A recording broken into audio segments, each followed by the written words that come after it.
Bonjour, bienvenue à Inspiration. Eh bien, on continue. En tout cas, vous allez avoir entendu parler d'Élie longtemps, hein, parce qu'on en a encore pour 4 semaines, 4 mercredis. Alors, on a vu la semaine passée, dans notre beau début d'octobre, et même notre premier mercredi, que lorsque Dieu a dit à Élie, va voir Achad et dis-lui que je vais faire tomber de l'eau.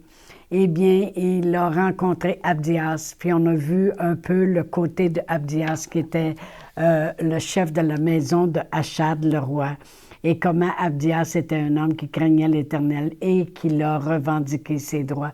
On a mis l'emphase là-dessus la semaine passée. Aujourd'hui, je vais lire toujours 1 roi 18, parce qu'on reste dans notre chapitre de 1 roi 18 de Élie, et je vais lire le verset 16 à 19. Ça dit ici, Abdias étant allé à la rencontre d'Achad, l'informa de la chose et Achad se rendit au-devant d'Élie. À peine Achad aperçut-il Élie qui lui dit « Est-ce toi qui jettes le trouble en Israël? » Élie répondit « Je ne trouble point Israël.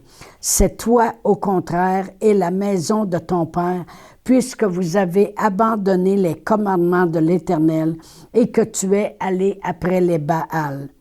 Fais maintenant rassembler tout Israël auprès de moi à la montagne du Carmel, et aussi les 450 prophètes de Baal et les 400 prophètes d'Astarté qui mangent à la table de Jézabel. » Alors, là, je vais arrêter là-dessus, là.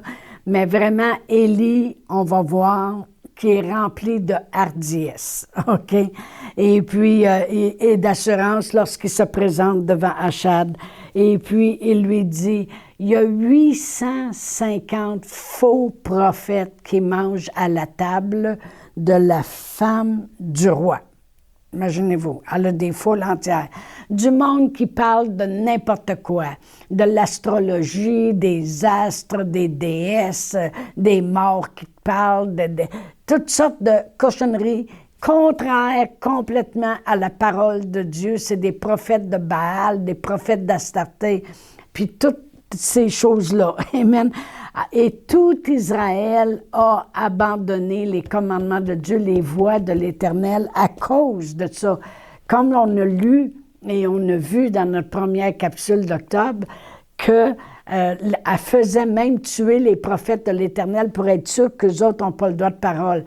Fait que là, je peux vous dire une chose, le monde, ils sont loin de suivre le Seigneur, puis ils sont loin de suivre les voies de Dieu. Puis Élie, lui, il veut démontrer le vrai Dieu, qui est le Dieu d'Israël. Parce qu'une chose qu'on doit comprendre, c'est que Élie est un homme qui marchait avec Dieu et Dieu seul. Peu importe ce qui se passait autour, parce qu'il le savait, ça, que Jézabel et tout Israël est complètement dans l'erreur à cause des faux prophètes qu'elle met en valeur, puis qu'elle laisse à sa table à tous les jours raconter des paquets de mensonges et toutes ces choses-là. Mais Élie était un homme qui marchait avec Dieu, et c'est pour ça qu'il voyait les miracles de Dieu, c'est pour ça qu'il vivait la protection de Dieu, c'est pour ça qu'il marchait dans l'obéissance, dans la guidance de Dieu, c'est pour ça qu'il voyait l'extraordinaire dans sa vie, lui, un homme ordinaire, tout comme nous. Amen. Se fait nourrir par des oiseaux, peu importe, il vivait l'extraordinaire. Alors, Élie connaît Dieu, marche avec Dieu, puis là, il se présente devant un homme qui fait, devant le roi, que lui et sa femme font tout le contraire pour éloigner les gens de Dieu. J'ai marqué, si une personne veut être mêlée, boiter des deux côtés, elle a juste à écouter n'importe quoi. Et c'est ce que Élie leur dit au verset 21 plus bas, ici dans 1 roi 18. Alors Élie s'approcha de tout le peuple et dit, « Jusqu'à quand boiterez-vous des deux côtés? Si l'Éternel est Dieu, allez après lui. Si c'est Baal, allez après lui. » Le peuple ne répondit rien. Moi, il y a une chose que je veux qu'on voit puis que j'aime de Élie. C'est que Élie, Dieu lui a tout simplement dit, va dire à Achab que je vais faire pleuvoir sur la terre, que va tomber de la pluie. OK? Ça, c'est qu'est-ce que Dieu lui a dit de faire. Mais Élie, ce qu'il applique le plus dans sa vie, servir Dieu, il amène ça aussi. OK? Dieu lui a pas dit, va lui montrer comment tu sers Dieu. Il a juste dit, va dire à Achab qu'il va pleuvoir. Mais toute personne qui a une révélation certaine de Dieu en eux, ça va toujours se transparaître. Toujours.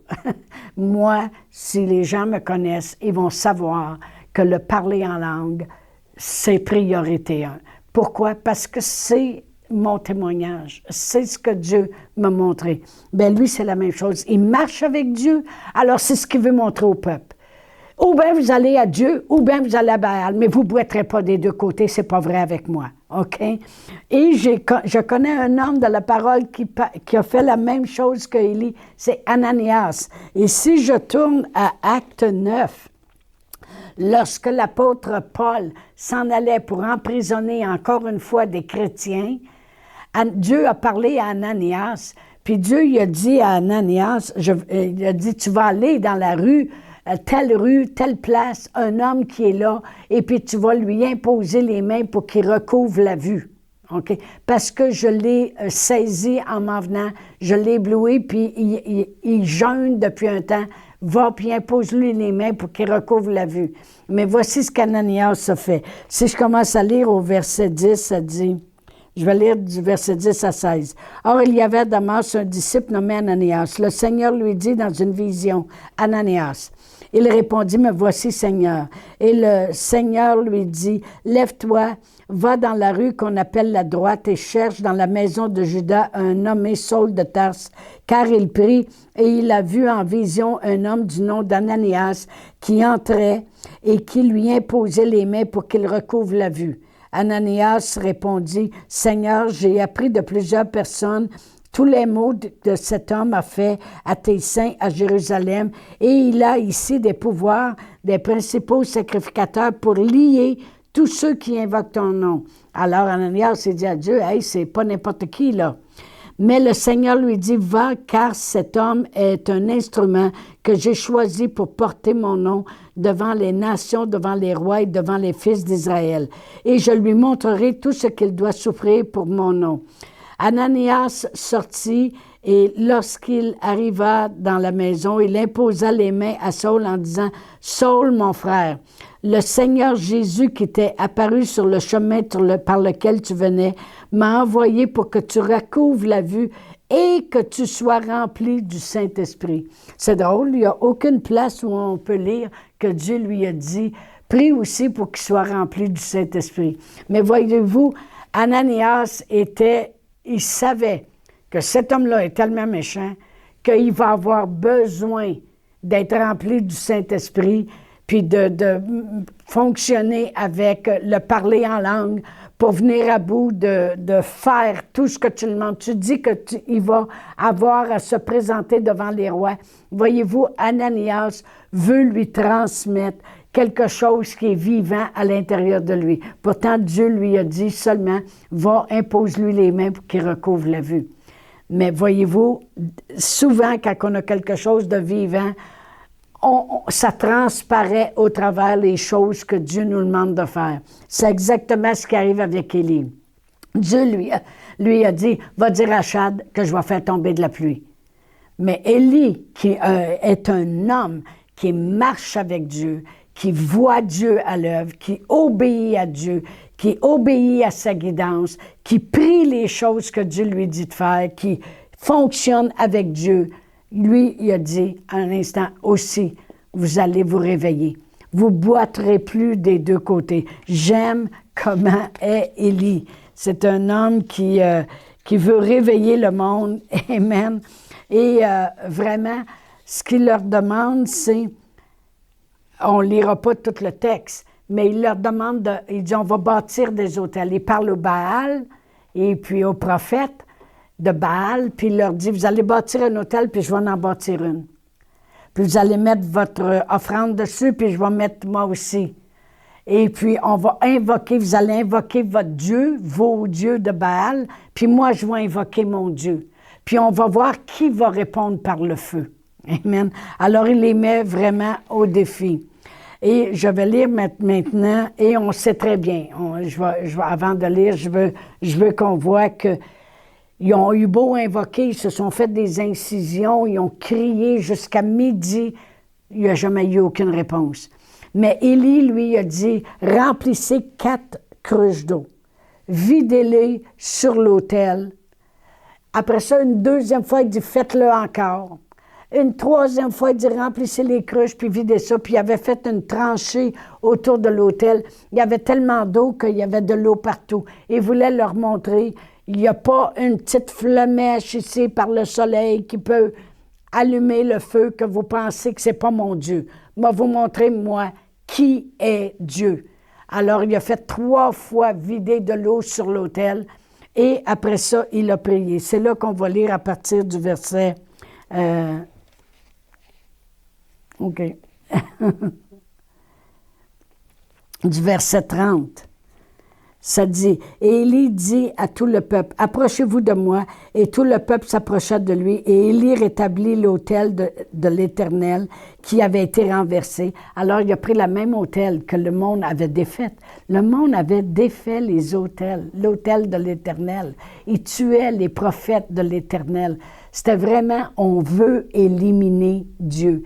Voyez-vous, on vit ces choses-là encore aujourd'hui. C'est pas aussi drastique que ça, mais le monde veut éliminer Dieu dans les écoles, éliminer Dieu partout.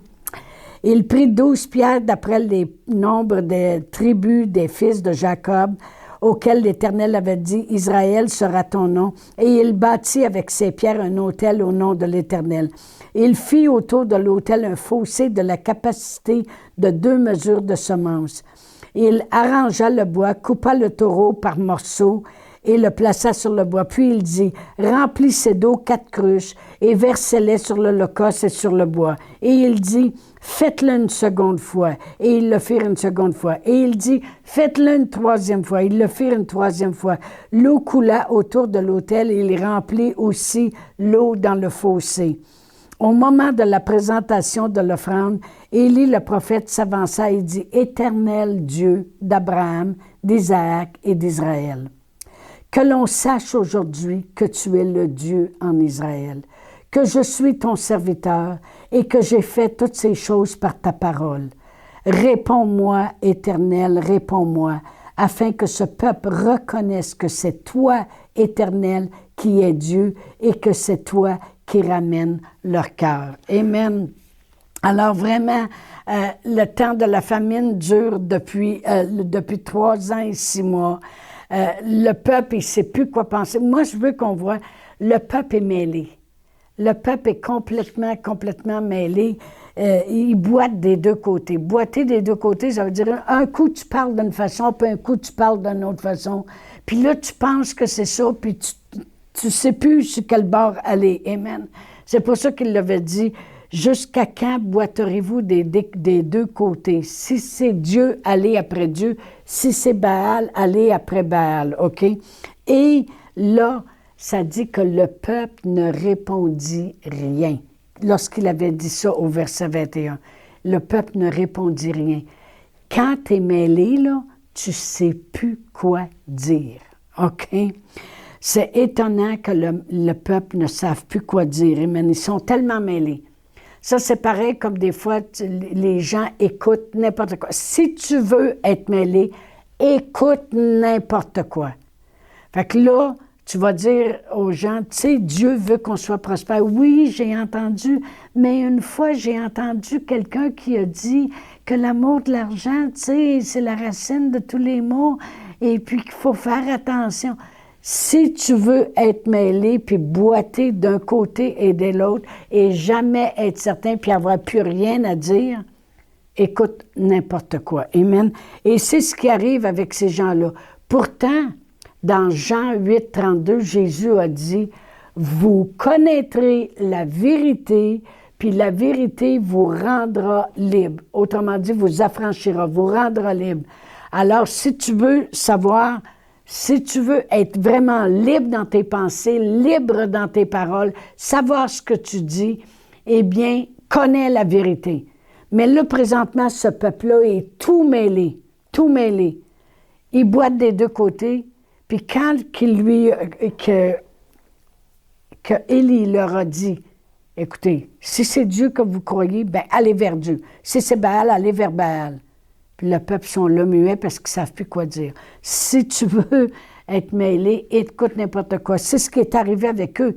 Là, ça fait longtemps qu'ils écoutent n'importe quoi. Avec les prophètes de Baal puis les prophètes d'Astarté, ils sont loin de la parole de Dieu. Mais Élie, il prie tout simplement. Amen. Et puis, la pluie, le feu tombe. Le feu tombe et il consume tout. Je vais continuer à lire. Ça dit au verset 38, « Et le feu de l'Éternel tomba après la simplicité de la prière de Élie, et qu'en plus, il y avait plein d'eau qui était là. Et le feu tomba et consuma l'holocauste, le bois, les pierres et la terre, et absorba l'eau qui était dans le fossé. » C'est tout un feu. Ça a tout parti. Quand tout le peuple vit cela, ils tombèrent sur leur visage et dirent, « C'est l'Éternel qui est Dieu, c'est l'Éternel qui est Dieu. » Voyez-vous, quand tu es mêlé, tu ne sais plus quoi dire. Mais quand tu es démêlé, et c'est ça que Élie a fait. Il a dit, là, vous allez voir qui est Dieu en Israël. Il a prié une simple prière. Père éternel, toi, le Père d'Abraham, d'Isaac et d'Israël, aujourd'hui que l'on sache que tu es Dieu, que c'est toi seul qui es Dieu, et que je suis ton serviteur, puis que j'ai toujours parlé selon ta parole. C'est tout. Le feu a tombé.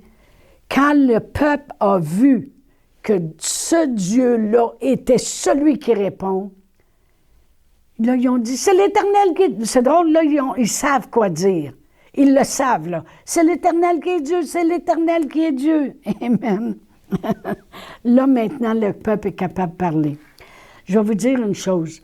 Moins on est mêlé, plus on est dans la parole de Dieu et on connaît notre Dieu, plus on va l'amener en évidence, plus le monde va dire, « Ouais, je pense que c'est Dieu, leur Dieu.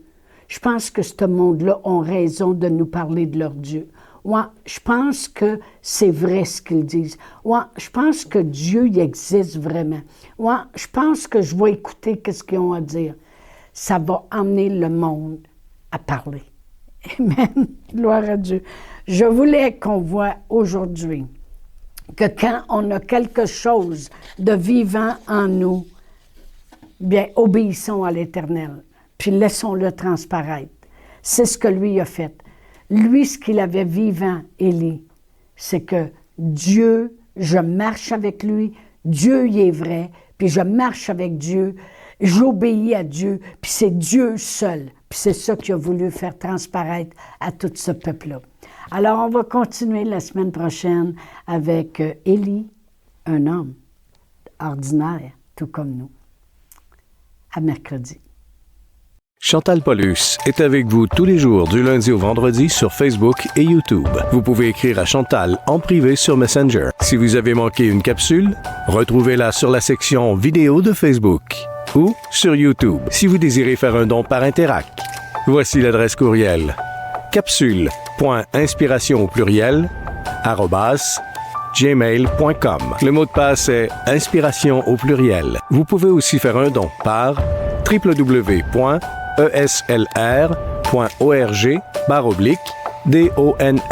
Veuillez indiquer en mémo Capsule Inspiration.